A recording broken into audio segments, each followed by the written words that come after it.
Bonjour chers élèves, merci de vous savoir nombreux devant votre écran pour une nouvelle séquence. Nous vous invitons à apprêter vos cahiers et vos stylos pour prendre bonne note. Aujourd'hui, notre séquence porte sur le repérage sur le cercle trigonométrique. Donc, nous sommes en trigonométrie. À la fin de notre séquence, chacune et chacun de vous doit être capable de repérer un point sur le cercle trigonométrique. Et nous commençons par coordonnées et propriétés.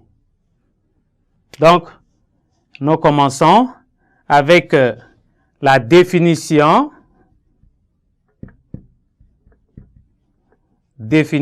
et propriété.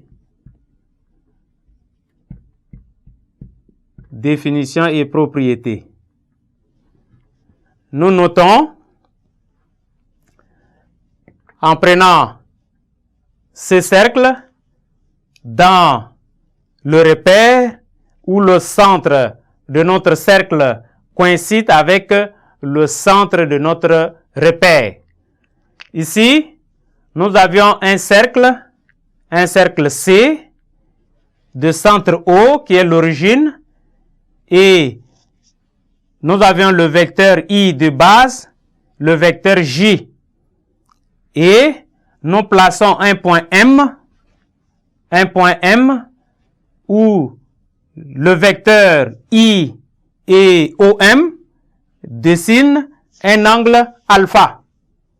Et donc, à partir de formule de trigonométrie, on a cosinus de alpha et sinus de alpha. Maintenant, nous allons considérer le plan dans un repère ou bien le plan contenant le repère OIJ, M, un point du cercle, C, image du réel alpha. Image du réel alpha qui est la mesure de l'angle entre le vecteur OM et I, le vecteur I et OM. On appelle abscisse de M, du point M, le cosinus de alpha.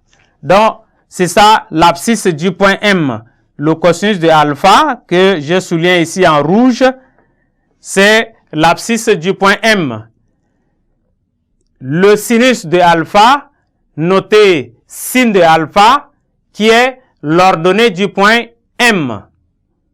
Maintenant, le couple de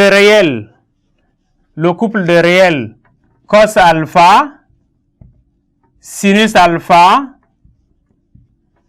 et le coordonné, ou bien le couple de coordonnées du point M. On peut écrire donc, le vecteur OM est égal à cos alpha I plus sinus alpha J. Nous notons donc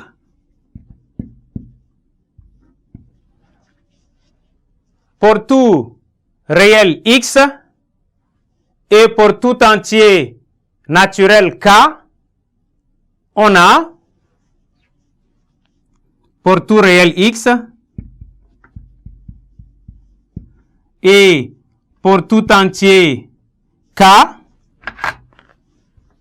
pour tout entier naturel K, on a première propriété, nous avions moins 1 inférieur à cos alpha ou cos X, comme nous avions choisi X, inférieur à cosinus X qui est inférieur à 1 et moins 1 inférieur à sinus X qui est inférieur à 1. Et deuxième propriété, nous avions cos carré X plus sinus carré X est égal à 1. Et nous avions aussi,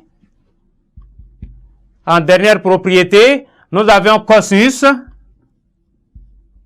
de x plus 2k pi est égal à cos de x. Et nous avions aussi sinus de x plus 2k pi est égal à sinus x.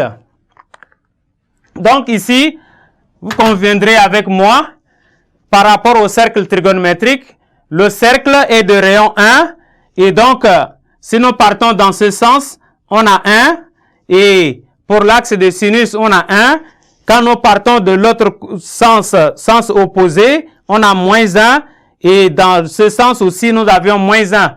Ici, c'est l'axe de cosinus, et là, c'est l'axe de sinus. Donc, c'est pourquoi on dit cosinus est compris entre moins 1 et 1, et sinus également est compris entre moins 1 et 1. Merci, chers élèves, pour votre aimable attention, et nous espérons vous revoir nombreux à la séquence prochaine.